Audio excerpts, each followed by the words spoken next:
Hello दोस्तों, स्वागत है आपका अपने चैनल नॉलेज स्काई पर। और मैं हूं आपका दोस्त अमृत तिवारी और ये हमारी रात 8:30 बजे की क्लास है जो कि आपको लाइव मिल रही है।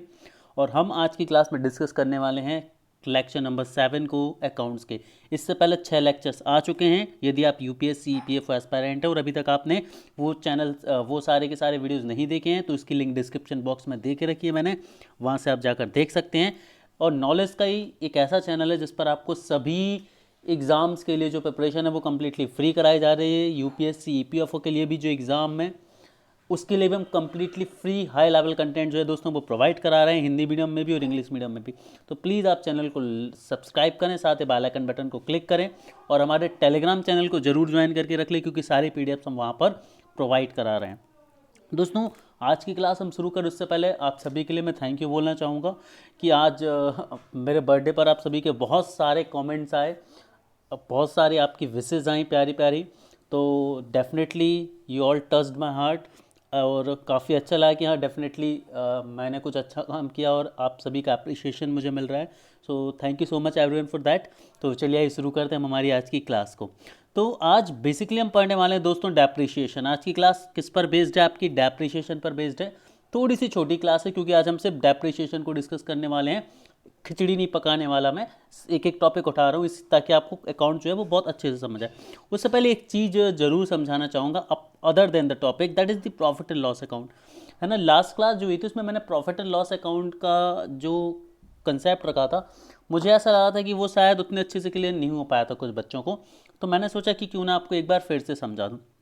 तो देखिए दोस्तों, profit and loss account basically क्या होता है? एक अकाउंट होता है जो आपके प्रॉफिट एंड लॉस के ट्रांजेक्शन्स को नोट करके रखता है एक बिजनेस में। ठीक है। अब क्या होता है, दो तरह के हमने देखे थे फर्म्स हो सकते हैं, एक इंडिविजुअल फर्म सोलो फर्म और एक होती है पार्टनरशिप फर्म। तो सोलो फर्म जो होती है उसमें तो कोई दिक्कत नहीं होती है। ठीक है गाइज, जो सोलो फर्म होती है उसमें तो कोई दिक्कत नहीं होती है। लेकिन यदि हम बात करें पार्टनरशिप फर्म की, तो पार्टनरशिप फर्म में क्या होता है, पार्टनरशिप फर्म में जो लॉस या प्रॉफिट होता है उसका डिस्ट्रीब्यूशन होता है। जो लॉस या प्रॉफिट होता है उसका एक रेशियो वाइज डिस्ट्रीब्यूशन होता है। ठीक है। तो उसके अकॉर्डिंग जो है वो अलग अलग प्रॉफिट एंड लॉस अकाउंट्स बना दिए जाते हैं। ठीक है। तो फर्स्ट ऑफ ऑल हम इस टर्म को समझते हैं। इसके अंदर आती है एक टर्म चेंज अगेंस्ट प्रॉफिट। क्या होता है चेंज अगेंस्ट प्रॉफिट? का मतलब ये होता है दोस्तों कि प्रॉफिट या लॉस को चेंज कर देना। आप चेंज किस चीज़ से कर देना?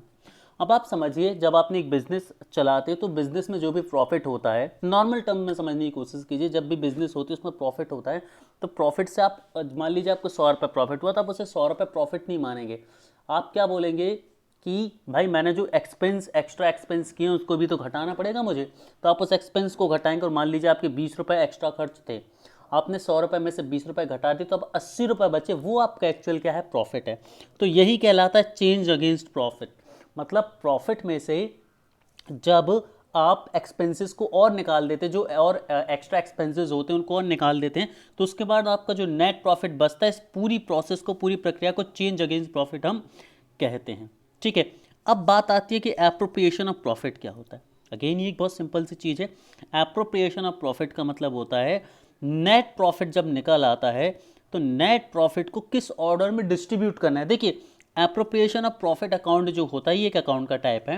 एप्रोप्रिएशन ऑफ प्रॉफिट अकाउंट जो होता है ये सिर्फ और सिर्फ पार्टनरशिप फर्म्स में होता है। कहाँ पर होता है? सिर्फ और सिर्फ पार्टनरशिप फर्म्स में होता है। और ये क्यों होता है? एप्रोप्रिएशन ऑफ प्रॉफिट अकाउंट का मतलब है कि प्रॉफिट को जो पार्टनर्स होंगे उनके बीच एक स्पेशल रेशियो में डिवाइड करना होगा ना।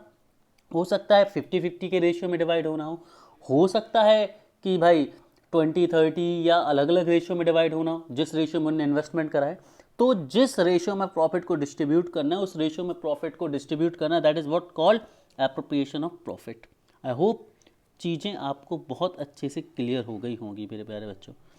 ठीक है, मुझे लगता है कि चीज़ें आपको बहुत अच्छे से क्लियर हो गई होंगी यहाँ पर। अब हम स्टार्ट करने वाले हैं डेप्रिशिएशन। डेप्रिशिएशन एक बहुत इंपॉर्टेंट टर्म है। डेप्रिशिएशन पर क्वेश्चन आना लाजमी है दोस्तों, तो इसीलिए इसको बहुत अच्छे से समझेंगे। डिटेल में पढ़े उससे पहले डेप्रिशिएशन को एक जर्नल टर्म में हम समझ लेते हैं कि डेप्रिशिएशन क्या होती है। देखिए, आपके दो तरह के एसेट्स होते हैं। यदि हम बात करें, दो तरह के एसेट होते हैं आपके। एक होते हैं टेंजिबल एसेट और एक होते हैं इनटेंजिबल एसेट। दो तरह के एसेट होते हैं, एक टेंजिबल, दूसरे इनटेंजिबल। टेंजिबल एसेट वो होते हैं जिन्हें आप छू सकते हैं, फील कर सकते हैं। जिन्हें आप मेज़र कर सकते हैं, जैसे आपकी बिल्डिंग है, आपका फर्नीचर है, आपके व्हीकल्स हैं या आपकी मशीनरी है, ये सारे टेंजिबल एसेट्स हैं, आपके एसेट हैं आपके, सॉरी। और जो इंटेंजिबल एसेट होते हैं वो क्या होंगे? इंटेंजिबल एसेट की यदि हम बात करें तो इंटेंजिबल एसेट में आप किसी भी कंपनी के, फॉर एग्जांपल आपने पेटेंट कराया हुआ है, तो दैट उसको आप छू नहीं सकते, पेटेंट को आपने कॉपीराइट कराया हुआ है, ठीक है। तो ये जो सारी चीज़ें हैं ये इंटेंजिबल एसेट कहलाती हैं, जिन्हें आप फील नहीं कर सकते, जिन्हें आप छू नहीं सकते, जिन्हें आप मेज़र नहीं कर सकते, they are known as intangible asset. और जिन्हें आप फील कर सकते हैं, जिन्हें आप मेज़र कर सकते हैं, सिंपली जिनका फिजिकल एग्जिस्टेंस होता है, उन्हें हम बोलते हैं टेंजिबल एसेट। Clear guys?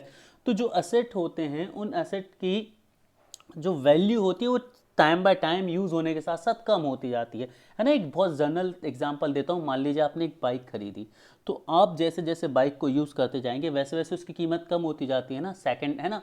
मान लो 1 साल बाद वैल्यू कुछ और होती है, 2 साल बाद वैल्यू कुछ और होती है, 3 साल बाद वैल्यू कुछ और होती है। ऐसा क्यों? क्योंकि आप जब भी आप बाइक को यूज़ कर लेंगे तो एक तरह से उसकी इतनी वैल्यू यूज़ हो चुकी है, या उसको यूज़ होने के बाद उसकी लाइफ जो है वो कम होती जाती है। तो इसके बहुत सारे फैक्टर होते हैं। इसको एक सिंपल वे में आप ऐसा समझ सकते हैं कि मान लीजिए कार की लाइफ 10 साल की है, तो अब तो 10 साल की कार की लाइफ वाली जो नई कार आ रही है वो 10 लाख रुपए की है। लेकिन जैसे जैसे आप साल दर साल उसको यूज़ करते जाएंगे, मान लो आपने 1 साल यूज़ कर लिया तो 10% कार यूज़ हो चुकी है, तो एक तरह से उसका 10% रेट कम हो जाएगा। मतलब ये होता नहीं, एक जर्नल टर्म बता रहा हूँ मैं आपको समझने की मेथड से। या फिर ऐसा हो सकता है कि जब आप कार को यूज़ करते जाते हैं, तो जैसे 1 साल यूज़ कर लिया तो उसके कुछ जो कल पुर्जे होंगे वो घिस जाएंगे, उसके पार्ट जो होंगे वो पुराने हो जाएंगे, उसमें कुछ डैमेजेस आ जाएंगे, तो उस वजह से भी उसका जो वैल्यू होगी वो डेप्रिशिएट हो जाएगी। तो ये कुछ रीज़न है जिसको हम डेप्रिशिएशन लगाते हैं, जिनकी वजह से हम डेप्रिशिएशन क्या होता है लगाते हैं नॉर्मली। तो ये तो हम जनरल टर्म में अपनी बात कर रहे थे, लेकिन डेप्रिशिएशन कहाँ लगता है? ऑर्गेनाइजेशंस में, फर्म्स में, कंपनीज में। तो डेप्रिशिएशन होता क्या है? देखिए, जब भी कोई कंपनी कोई असेट एक्वायर करती है, जब भी कोई कंपनी कोई असेट एक्वायर करती है, असेट मतलब याद रखेंगे आप सभी लोग, कंपनी के पास जो उनकी खुद की पूंजी है, जो उनकी खुद की चीज़ें हैं, वो असेट कहलाती हैं, ठीक है। जो उनको उनके बिजनेस में मदद करती है किसी भी तरह से, चाहे वो डायरेक्ट हो या इनडायरेक्ट हो। तो डेप्रिशिएशन क्या होता है? जो भी असेट होते हैं, असेट के टाइम के साथ वैल्यू जो है वो कम होती जाती है। तो बुक्स में, अकाउंट्स में, बुक्स का मतलब यहाँ पर अकाउंट्स हैं दोस्तों, अकाउंटिंग में अकाउंट्स को हम बुक्स बोलते हैं। तो जब भी आप अपने अकाउंट्स बुक में हर साल उसकी वैल्यू को क्या करते हैं? फिक्स रेट से कम करते जाते हैं। इसी मेथड को हम डेप्रिसिएशन बोलते हैं। मान लीजिए आपने फर्नीचर खरीदा अपने ऑर्गेनाइजेशन के लिए, तो वो 10,000 का फर्नीचर था, तो आप पहली साल अपने जब अकाउंट्स क्लोज करेंगे तो फर्नीचर की वैल्यू 10,000 लिखेंगे। अगली साल जब आप अकाउंट्स क्लोज करेंगे तो अब 1 साल यूज़ हो चुके हैं ना फर्नीचर, तो अब आप उनकी वैल्यू 10,000 नहीं ले सकते, आपको उनकी वैल्यू जो है वो डेप्रिशिएट करनी पड़ेगी, कम करनी पड़ेगी, क्योंकि उनकी लाइफ कम हो गई है, वो इतने यूज्ड हो चुके हैं, ठीक है। तो मान लीजिए आपने उसकी कीमत 9,000 रुपये रखी, तो अब ये वैल्यू कम हो गई ना, तो इसी मेथड को हम डेप्रिशिएशन बोलते हैं। आई होप डेप्रिशिएशन क्लियर है, ठीक है। तो अब जरा टेक्निकल डेफिनेशंस को हम समझ लेते हैं कि क्या होता है डेप्रिशिएशन। What is depreciation? तो depreciation refers to a reduction in the value of asset over time due in particular to wear and tear और गेटिंग ओल्ड। तो डेप्रिशिएशन क्या होता है? डेप्रिशिएशन होता है रिडक्शन कर देना वैल्यू में किसी असेट की by the time, over the time, मतलब टाइम के साथ किसी असेट की वैल्यू को आप रिड्यूस करते जाते हैं, उसकी वैल्यू को कम करते जाते हैं, यही डेप्रिशिएशन कहलाता है। और ये सब वेयर टीयर की वजह से या उसके पुराने होने की वजह से हो सकता है, ठीक है। ये तो हुई जर्नल टर्म में डेफिनेशन। अब अकाउंटिंग टर्म में हम डेप्रिशिएशन को समझते हैं। तो in accounting terms depreciation is the outlined as the reduction और decreasing of a recorded value of particular asset in a very systematic manner until the worth of the asset becomes zero or negligible। मतलब क्या होता है कि जब भी कोई accounting में क्या होता है कि जब भी कोई फर्म एक असेट को एक्वायर करती है, तो यूज़ होने के साथ साथ उसकी वैल्यू को हम क्या करते जाते हैं? एक फिक्स्ड रेट से सिस्टमेटिकली रिड्यूस करते जाते हो, तब तक रिड्यूस करते हैं जब तक कि उसकी वैल्यू जीरो नहीं हो जाती, और यही कहलाता है डेप्रिशिएशन इन अकाउंटिंग टर्म। यदि आपको समझ आ गया तो जल्दी से लाइव चैट में मुझे एक बार थंब दें, फास्ट में देख रहा हूँ दोस्तों, जल्दी से। Okay guys, very good. चलिए अब हम जरा से एग्जाम्पल समझते हैं। और याद रखेंगे कि डेप्रिसिएशन जो होता है वो मेनली फिक्स्ड टेंजिबल एसेट के लिए होता है। नोट इट डाउन, जो डेप्रिसिएशन होता है ये फिक्स्ड टेंजिबल एसेट के लिए होता है। यहाँ पर ये चीज़ आपको याद रखनी है। तो याद रखेंगे कि example of some fixed asset are building, furniture, office equipment, machinery etc. तो ये कुछ एग्जांपल हैं आपके फिक्स्ड एसेट के। जैसे मैंने बोला कि जो डेप्रिसिएशन होता है इसे फिक्स्ड एसेट पर लगता है। अब एक और चीज़ समझिए, कंपनी क्यों करती है डेप्रिसिएशन, जरा समझने की कोशिश कीजिए। देखिए जैसे आज आपकी एक कंपनी है, आपने 10 लाख रुपए की कोई मशीन खरीदी, ध्यान से सुनिएगा मेरी बातें। आपने 10 लाख की कोई मशीनरी खरीदी प्यारे बच्चों, ठीक है।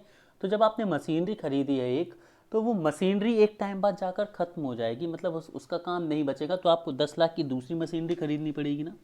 तो अब आप इकट्ठा कंपनी से 10 लाख का फंड निकालेंगे, ठीक है। तो ये थोड़ा सा प्रॉब्लम कॉज करता है। तो मान लीजिए 10 लाख छोटा अमाउंट है, मान लीजिए कोई बड़ी मशीन है जो 10 करोड़ की है, इन दैट केस या 1 करोड़ की है, तो कंपनियां क्या करती हैं, डेप्रिशिएट करती जाती हैं और वैल्यू को प्रॉफिट अकाउंट से कट करके अलग कर दी। डेप्रिशिएशन मतलब आपने वैल्यू कट कर दी, तो जो 10,000 की थी वो अगली बार 9,000 लिखा, तो 1,000 रुपये कट करके आपने कहीं साइड में रख लिए, ठीक है। तो ऐसे ही आप हर बार कट कट करते जाएंगे तो आपका एक फंड क्रिएट हो जाएगा, सो कॉल्ड फंड क्रिएट हो जाएगा, और उस फंड को आप क्या कर सकते हैं, यूज कर सकते हैं फर्दर उस मशीनरी को लेने के लिए। आई होप चीजें आपको समझ आ रही होंगी अब। तो ये भी एक जो मेन एम होता है डेप्रिसिएशन करने का। अब एक बहुत इंपॉर्टेंट चीज जो आप लोग को नोट करना है, that land is the only exception that can not be depreciated as the value of land appreciated with the time. देखिए डेप्रिसिएशन का अपोजिट होता है एप्रिशिएशन। मतलब डेप्रिसिएशन में क्या होता है, वैल्यू घटती है, और एप्रिसिएशन में क्या होता है, वैल्यू बढ़ती है। तो हम सभी को पता है भाई कि जो ज़मीन की कीमत है वो हमेशा बढ़ती है। ऐसा तो नहीं होता कि आज हमने 10 लाख की ज़मीन खरीदी तो कल वो 8 लाख की हो, या उसके बाद परसों वो 2 लाख की। कभी नहीं सुना ना, हमने क्या सुना है, ज़मीन की वैल्यू बढ़ती है। इसीलिए कभी भी लैंड पर, बिल्डिंग पर डेप्रिसिएशन नहीं लगाते। याद रखेंगे, कभी भी लैंड पर डेप्रिसिएशन नहीं लगाते, बाकी सारे फिक्स असेट पर डेप्रिसिएशन लगता है एक्सेप्ट लैंड। इस चीज को आप याद रखेंगे। एक और चीज, that depreciation permits some of the values of a particular asset to the revenue generated by the fixed asset. याद रखेंगे इस चीज को। आई होप यहाँ तक चीजें क्लियर हैं। यदि कोई डाउट है तो कमेंट सेक्शन में मुझे जल्दी से पूछिए। दोस्तों अब हम समझते हैं एक एग्जाम्पल को, जिससे आपके लिए डेप्रिसिएशन जो है वो बिल्कुल क्लियर हो जाएगा। जरा ध्यान से समझिए। If any delivery truck is purchased by a company at a cost 2 lakh rupees and the expected uses of the truck are 5 years, the business might depreciate the asset under depreciation expenses as rupees 40,000 every year for 5 years। अब ज़रा ध्यान से समझिए, 2 लाख की machine है। अब हम सबको पता है कि डेप्रिसिएशन हम कब तक करते हैं, जब तक उस असेट की वैल्यू जीरो ना हो जाए। अब इसकी लाइफ जो है वो 5 साल है। कितनी है, 5 साल। मतलब 5 साल की लाइफ है, 5 साल के बाद इस मशीन का काम नहीं ले सकती कंपनी। तो अब 5 साल में डेप्रिसिएशन खत्म करना है इनको, तो अब इनको डेप्रिसिएशन रेट ऐसा लेना होगा कि 5 साल में वैल्यू जीरो बचे। तो उन्होंने देखा कि हर साल एक स्ट्रेट लाइन मेथड चला लेते कि हर साल 40-40 हज़ार रुपये कम करेंगे। तो पहली साल बाद 1,60,000 बचेगा, फिर 1,20,000 बचेगा, फिर 1,00,000, फिर 80,000 बचेगा, फिर 40,000 बचेगा, और फिर 0 रुपये बचेगा। तो बात समझ आ रही है आपको डेप्रिसिएशन की। डेप्रिसिएशन हमेशा इस रेट से किया जाता है कि जब जो भी लाइफ है, देखिए एक लाइफ होती है, और डेप्रिसिएशन ऐसे ही किया जाता है कि उस लाइफ के खत्म होने तक उसकी वैल्यू जो है वो रिकॉर्ड्स में जीरो होने लगे। उसकी वैल्यू रिकॉर्ड में क्या होने लगे, जीरो होने लगे। यही डेप्रिसिएशन का मेन कंसेप्ट होता है। आगे बढ़ते हैं, फीचर्स ऑफ डेप्रिसिएशन की बात करते हैं कि फीचर्स क्या क्या होते हैं डेप्रिसिएशन के। देखिए, it is decline in the book value of fixed asset. तो पहली चीज़ क्या है, जो फिक्स्ड असेट होते हैं उनकी वैल्यू में डिक्लिनेशन को दर्शाता है। ये किसमें, आपकी अकाउंट्स बुक में। दूसरी चीज़, it include the losses of value due to passing of time, uses and annihilation. ठीक है, तो ये बताता है कि भाई वैल्यू में लॉस होता है, चाहे वो उसकी यूज़ की वजह से हो, चाहे वो टाइम बढ़ने की वजह से हो, या और कुछ। And it is a continuous process. और जो डेप्रिसिएशन है कंटिन्यूस प्रोसेस है। मतलब ऐसा नहीं होता कि किसी चीज़ की वैल्यू 5 साल है, लाइफ 5 साल है, तो आप 3 साल डेप्रिसिएशन लगाएंगे, अगले 2 साल नहीं लगाएंगे। नहीं, यदि किसी मशीन की जो लाइफ है वो 5 साल है, तो आप उसमें हर साल 5 साल तक डेप्रिसिएशन लगाएंगे, और 5 साल में उसकी वैल्यू क्या हो जाएगी, रिकॉर्ड्स में जीरो हो जाएगी। ठीक है। नेक्स्ट है last, it is an expired cost, it is an expired cost and hence must be deducted before calculating taxable profit। मतलब प्रॉफिट कैलकुलेट करने से पहले आपको डेप्रिसिएशन लगाना होता है और उसको हटा देना होता है। ठीक है, आई होप फीचर समझ आ गया। एक बार मुझे थम्स अप दे जल्दी से दोस्तों, कोई डाउट है तो बताएं।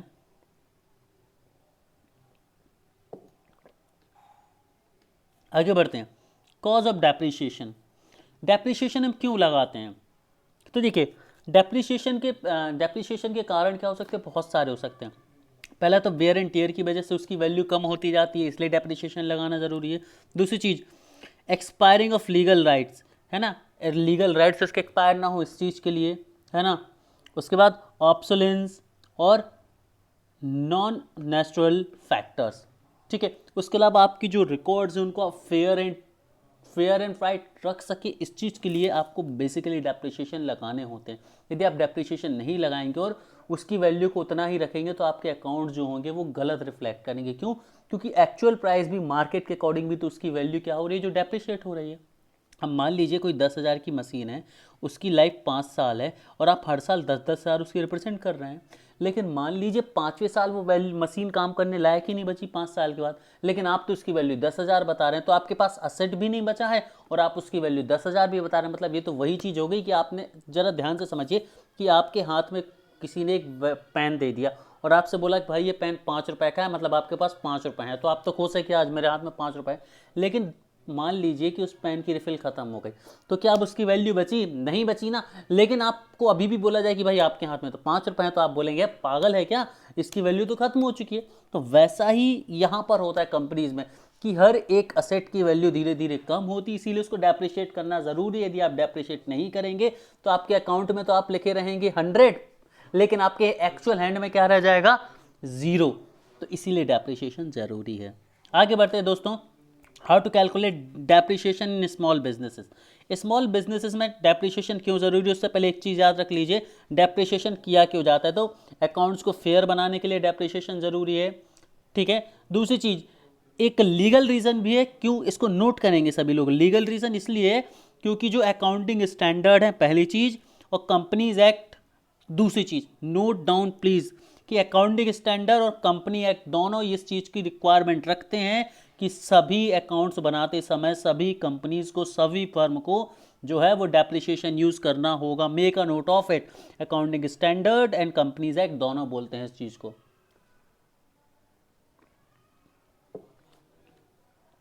आगे बढ़ते हैं। How to calculate depreciation in small value. देखिए दोस्तों, ये चीज़ आपको शायद कहीं पढ़ने ना मिलेगी, ठीक है, लेकिन और ये एग्जाम में आने की पॉसिबिलिटी भी इनकी कम है, लेकिन मैं इसलिए पढ़ा रहा हूँ क्योंकि यूपीएससी के एग्जाम और कहीं भी एग्जाम में ये चीज़ें टकराती हैं तो आप फैमिलियर रहें, इसीलिए इनको सिर्फ सुन लें, ज़्यादा टेंशन लेने की जरूरत नहीं है। सबसे पहले हम बात करते हैं यूजफुल लाइफ की। तो यूजफुल लाइफ क्या होता है? एक असेट एक फिक्स टाइम तक ही यूज हो सकता है प्रॉपरली, ठीक है। तो कोई भी असेट जितना यूज हो सकता है उसे उसकी क्या बोलते हैं? यूजफुल लाइफ बोलते हैं, ठीक है। तो स्मॉल बिजनेसेस में क्या किया जाता है? यूजफुल लाइफ के अकॉर्डिंग कैलकुलेशन कर लिया जाता है, ठीक है। तो इसमें क्या होता है, मान लीजिए एक मशीन है जो 5 साल तक चल सकती है, तो 5 साल जो होगा वो उसका यूजफुल लाइफ होगी। तो उस यूजफुल लाइफ के अकॉर्डिंग क्या कर लिया जाएगा? उसका कैलकुलेशन कर लिया जाएगा। उसके बाद स्लेवेज वैल्यू क्या होती है? स्लेवेज वैल्यू होती है post the useful life of any fixed asset the company might consider selling it at the reduced amount and this is known as the salvage value of the asset. अब मान लीजिए क्या होता है, आपने 5 साल एक मशीन चलाई, आपने 10 लाख की मशीन ली थी, 5 साल यूज़ करने के बाद उस मशीन की कीमत 20,000 रुपये बची। कितनी बची? 20,000 रुपये बची उस मशीन की कीमत। तो अब ये जो 20,000 रुपये बची, इसको हम बोलते हैं स्लेवेज वैल्यू। क्या बोलते हैं इसे? स्लेवेज वैल्यू बोलते हैं। याद रखेंगे प्यारे बच्चों सभी लोग, ठीक है। स्लेवेज वैल्यू इसे बोला जाता है और इसे ही बोला जाता है रेसिडुअल वैल्यू। स्लेवेज वैल्यू को क्या बोलते हैं? Residual value. रेसिडुअल वैल्यू भी इसे बोलते हैं, नोट कर लें। रेसिडुअल या स्लेवेज वैल्यू क्या होती है? वह वैल्यू जब आप यूजफुल लाइफ खत्म होने के बाद जब किसी असेट को आप सेल करते हो तो उससे जो अमाउंट मिल सकता है आपको, लीस्ट अमाउंट, उसको बोलते हैं स्लेवेज वैल्यू या रेसिडुअल वैल्यू। नोट करें। और उसके बाद क्या होती है? The cost of an asset. तो जब कॉस्ट के बेस पर डेप्रिसिएशन किया जाता है तो cost of an asset method ये कहलाती है। ठीक है गाइज, तो जो cost of an asset method होती है, चलिए अब हम बात कर लेते हैं एक्चुअल मेथड जो यूज होती है। जो 3 मेथड्स थी वो पहले पीछे हमने देखी, वो स्मॉल कंपनीज के लिए देखी।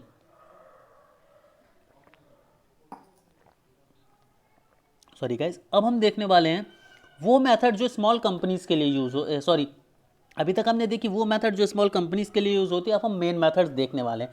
तो 3 तरह की मेथड्स यूज होती हैं डेप्रिसिएशन में, straight line method, diminishing balance method और यूनिट ऑफ प्रोडक्शन मेथड। इसमें से ये सबसे ज़्यादा इंपॉर्टेंट मेथड है डिमिनिशिंग बैलेंस मेथड, क्योंकि टैक्स इनकम टैक्स डिपार्टमेंट यह बोलता है कि सारी कंपनीज को डिमिनिशिंग बैलेंस मेथड जो है वो यूज़ करनी चाहिए। ठीक है गाइज, सबसे पहले हम बात करते हैं straight line method. Straight line method का बहुत सिंपल सा कंसेप्ट है कि स्ट्रेट लाइन मेथड में आप क्या करते हैं, असेट की एक फिक्स वैल्यू लेते हैं और फिक्स वैल्यू में फिक्स डेप्रिसिएशन हर साल लगाते जाते हैं। मान लीजिए आपने 5,000 रुपए का एक असेट एक्वायर किया, ठीक है, 5,000 रुपए का असेट एक्वायर किया और आपको पता है इसकी जो लाइफ है वो 10 साल है। क्या है, 10 साल है। तो 5,000 में 10 का डिवाइड करेंगे तो कितना आता है, 500 रुपए आता है। मतलब पर ईयर 500 रुपए का यूज हो रहा है उस चीज का। ध्यान से समझने की कोशिश कीजिए, यूजफुल लाइफ यूज होती है। मान लीजिए आप 5,000 रुपए की कोई मशीन लेके आए कंपनी के लिए और कंपनी ने आपको रिटर्न में बोला कि भाई इसकी लाइफ 10 साल है, इसकी लाइफ क्या है, 10 साल है। तो 10 साल के हिसाब से मतलब हर साल हम 500 रुपए दे रहे हैं उसको यूज करने के, एक तरह से ये बेसिक लॉजिक होता है पीछे।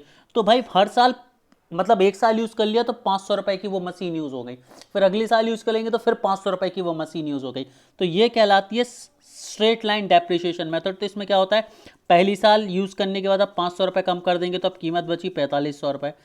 फिर अगली साल आप 500 रुपए, अगली साल जब यूज कर लेंगे तो फिर 500 रुपए कम हो जाएंगे तो 4,000 रुपए बचे। फिर 500 रुपए अगली साल बाद कम हो जाएंगे तो 3,500 रुपए बचे एंड सो ऑन। तो I hope straight line method आपको समझ आ रही होगी। स्ट्रेट लाइन मेथड में क्या होता है कि एक फिक्स वैल्यू, एक वैल्यू फिक्स कर ली जाती है और उसी वैल्यू से हर साल क्या कर दिया जाता है, डेप्रिसिएट कर दिया जाता है। याद रखेंगे जब भी जितनी भी लाइफ होती है उस लाइफ के बाद अकाउंट में, जैसे मान लीजिए 10 साल एक मशीन की लाइफ है तो 10 साल बाद जब आपके अकाउंट में उसकी वैल्यू देखी जाएगी तो वो जीरो देखी जानी चाहिए। तो स्ट्रेट लाइन मेथड में क्या किया जाता है, नॉर्मल सिंपल सा यूज किया, सिंपल सा जो है कंसेप्ट यूज किया जाता है। और वो कंसेप्ट क्या होता है कि depreciable amount divided by estimated life. Depreciable amount कितना है, 5,000 रुपए जितने में आपने खरीदा, और जो लाइफ है वो लाइफ कितनी है, जो भी लाइफ हमें दी है यहाँ पर 10 साल, तो इससे डिवाइड कर देंगे तो जो वैल्यू आती है उसी से आप क्या करेंगे, हर साल डेप्रिसिएशन लगाएंगे। यही बहुत सिंपल सा फॉर्मूला होता है डेप्रिसिएशन का। आई होप समझ आ रहा होगा। और जब भी इसे स्ट्रेट लाइन मेथड इसलिए बोला जाता है क्योंकि जब इसका ग्राफ बनाया जाता है तो एक स्ट्रेट लाइन बनती है। जब इसका ग्राफ बनाया जाता है तो क्या बनती है, एक स्ट्रेट लाइन बनती है, इसीलिए स्ट्रेट लाइन मेथड कहा जाता है दोस्तों। आई होप स्ट्रेट लाइन मेथड आपको अच्छे से समझ आ गई होगी। तो ये जो है वो ईजीएस्ट मेथड है ना, and it involve easy allocation of even rate of the depreciation every year. Even rate मतलब हर साल सेम रेट से डेप्रिसिएशन जो है वो किया जाएगा, और इस फॉर्मूले से जो लाइन बनती है वो स्ट्रेट लाइन बनती है, इसीलिए स्ट्रेट लाइन डेप्रिसिएशन बोलते हैं। और यहाँ पर ये फॉर्मूला रहा आपका, asset value minus residual cost divided by usable life of asset. अब आप लोग बोलेंगे कि सर आपने बोला था कि जो लाइफ, जो वैल्यू है जितने में खरीदी वो लो और जितनी समय तक वो चल सकती है उसको लो, आंसर आ जाएगा। लेकिन सर यहाँ तो कुछ और ही दिख रहा है, asset value, residual cost, whatever. तो देखिए बच्चों, समझने की कोशिश कीजिए, इस चीज़ को मैं अच्छे से समझाता हूँ। अब देखिए रेसिडुअल वैल्यू मैंने आपको क्या बताई प्यारे बच्चों, रेसिडुअल वैल्यू वो होती है जितने में आप उस चीज़ को बेचेंगे एक्सपायरी के बाद। और असेट वैल्यू क्या होती है जरा ध्यान से समझिए। 3 वैल्यू है, डेप्रिशिएबल वैल्यू, असेट वैल्यू और रेसिडुअल वैल्यू। तो पहले समझिए डेप्रिशिएबल वैल्यू, ये क्या होती है डेप्रिशिएबल वैल्यू, 5,000 रुपये में आपने कोई चीज़ खरीदी तो 5,000 उसकी डेप्रिशिएबल वैल्यू है, ठीक है। उसके बाद रेसिडुअल कॉस्ट क्या होती है, रेसिडुअल कॉस्ट ये होती है कि मान लीजिए आपसे किसी ने बोला कि 5,000 रुपये की मशीन है, 10 साल बाद इसकी कोई यूज़ नहीं रह जाएगा, मतलब इसकी यूज़फुल लाइफ 10 साल है, और 10 साल बाद आप इसे 500 रुपये में बेच पाएंगे। कितने में बेच पाएंगे भाई, 500 एक सेम हो रहा है, मान लीजिए 1,000 रुपये में बेच पाएंगे। कितने में बेच पाएंगे, 1,000 रुपये में। तो 1,000 उसकी क्या हो गई, रेसिडुअल कॉस्ट। तो असेट वैल्यू क्या हो गई इसकी, असेट वैल्यू क्या हो जाएगी, desirable value, sorry depreciable value, या जिसमें आपने खरीदा वो, प्लस रेसिडुअल वैल्यू जितने में आप उसे बेच पाएंगे, तो 6000 टोटल ये हो जाएगी आपकी क्या, asset value. I hope asset value आपको क्लियर हो गई। असेट वैल्यू मतलब एक्चुअल जितने में आज आपने खरीदा वो, और जितने में 5 साल बाद या उसकी यूजफुल लाइफ के बाद आप उसे बेच पाएंगे वो, उन दोनों का सम कहलाता है असेट वैल्यू। तो असेट वैल्यू में से रेसिडुअल वैल्यू घटा देंगे तो बचता क्या है, डेप्रिशिएबल वैल्यू। तो डेप्रिशिएबल वैल्यू कुछ भी नहीं होता प्यारे बच्चों, वही वैल्यू होती जितने में आपने असेट को खरीदा है। जितने पैसे में आपने असेट को खरीदा है वही आपकी डेप्रिशिएबल वैल्यू है। आई होप क्लियर हो गया होगा। एक एग्जांपल देख सकते हैं कि आपने मशीन 2 लाख रुपए में खरीदी है, 10 साल में खत्म होने वाली है, तो हर साल कितने से डेप्रिशिएट करेंगे आप उसको, 10 से डिवाइड कर दीजिए तो 20,000 से आप हर साल उसको डेप्रिशिएट करेंगे। क्वेश्चन खत्म आपका दोस्तों। चलिए आगे बढ़ते हैं। Diminishing balance method. Diminishing balance method क्या होती है, जरा ध्यान से समझिए। डिमिनिशिंग बैलेंस मेथड क्या होती है, इसमें फिक्स्ड परसेंटेज होता है, लेकिन परसेंटेज कैसे फिक्स होता है, मान लीजिए आपने 10,000 रुपये का एक चीज़ खरीदी, ठीक है, और आपसे बोला गया कि भाई इसमें आपको 20%, मान लीजिए 5% के रेट, 10% के रेट से आपको इसमें क्या लगाना है, डेप्रिसिएशन। किस रेट से, 10%। तो पहले आप पहली साल आप 10,000 का 10% लगाएंगे तो कितना आएगा, 1,000। मतलब क्या वैल्यू बची, 9,000 रुपये बची इसकी वैल्यू। नेक्स्ट ईयर अब आप 10,000 पे नहीं लगाएंगे, अब आप 9,000 पे ये 10% लगाएंगे तो कितना आ जाएगा, 900 रुपये। तो 900 रुपये घटा देंगे तो क्या बचेगा, 8100 रुपये। तो ये कहलाती है मेथड आपकी डिमिनिशिंग बैलेंस मेथड। ये क्या कहलाती है, आपकी diminishing balance method. I hope आपको डिमिनिशिंग बैलेंस मेथड जो है वो क्लियर हो गई होगी दोस्तों। यदि क्लियर हो गई तो एक बार मुझे जल्दी से कमेंट सेक्शन में बताएं। डिमिनिशिंग बैलेंस मेथड में क्या होता है, सिंपल सी बात है, हर साल जो नई वैल्यू बनती है डेप्रिसिएशन हटाने के बाद, उस वैल्यू पर आप लगाते हैं, ठीक है। यहाँ पर इसमें थ्योरी लिखी हुई है दोस्तों, ये अभी आपको क्लास के बाद वीडियो में PDF मिल जाएगी, तो PDF में आप इसे जरूर पढ़ लेंगे एक बार, ठीक है। यहाँ पर ये फॉर्मूला दिया हुआ है डेप्रिसिएशन मेथड का, net book value minus residual value into depreciation rate, that's it, ठीक है गाइस। आगे बढ़ते हैं, यूनिट ऑफ प्रोडक्शन मेथड।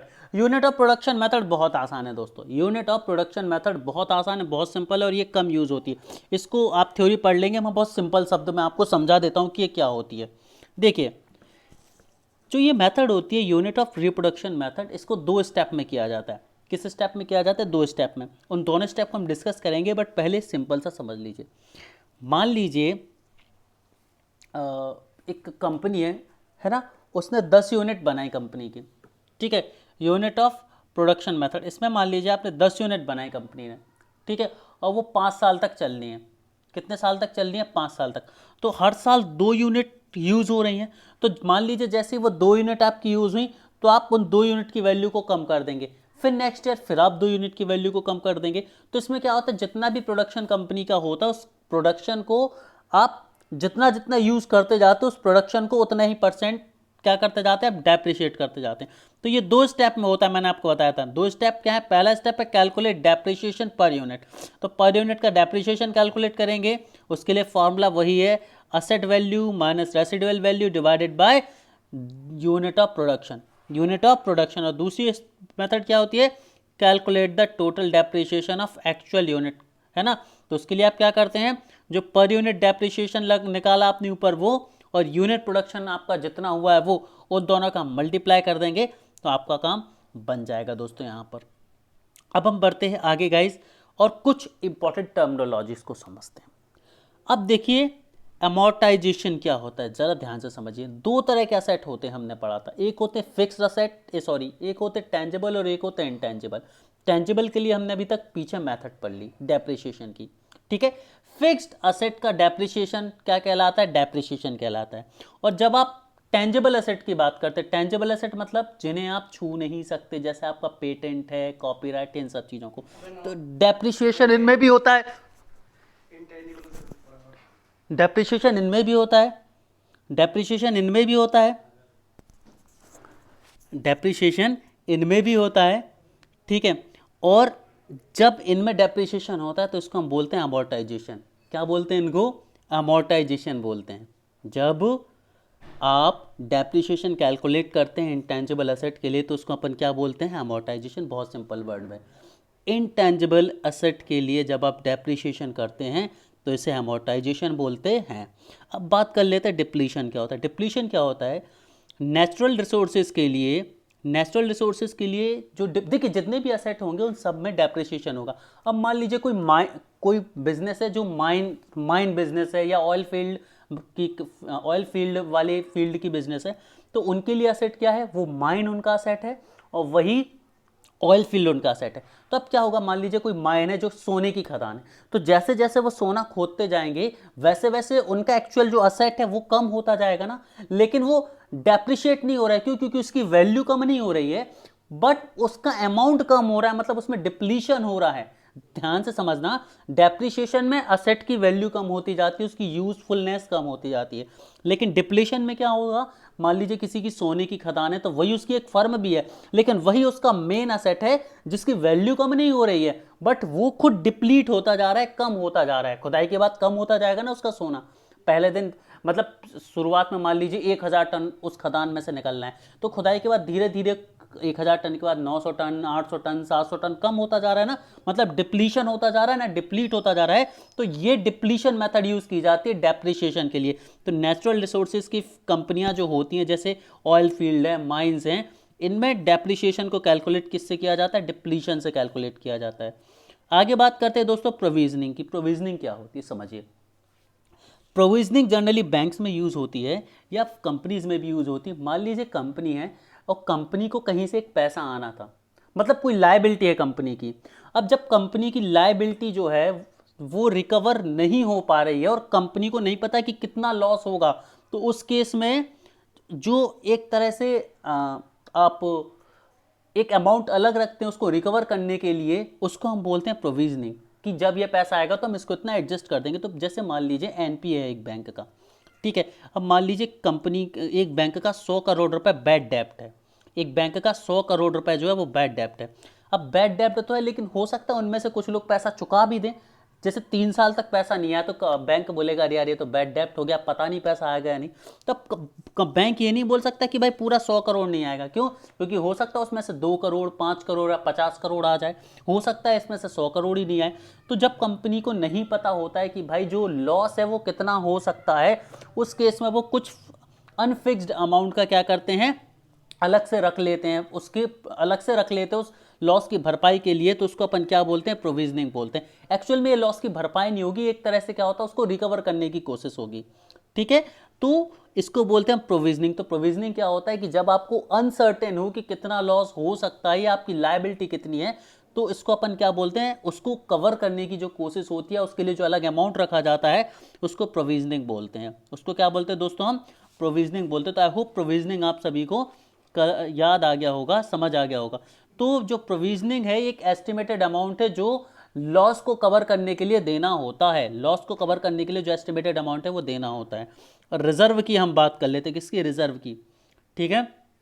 तो रिजर्व क्या होता है कि जब भी कंपनियां अपने लिए कुछ अमाउंट रखती हैं, वो रिजर्व, देखिए रिजर्व का मतलब क्या होता है, सिंपली कि आप किसी चीज़ को स्टोर करके रख रहे हैं। तो जो कंपनियां होती हैं वो कंपनियां अपने अमाउंट को या अपने एसेट को एक साइड में रखते हैं फ्यूचर यूज़ के लिए, या फ्यूचर में चीज़ों को संभालने के लिए, या फ्यूचर में इन्वेस्टमेंट या प्रॉफिट संभालने के लिए।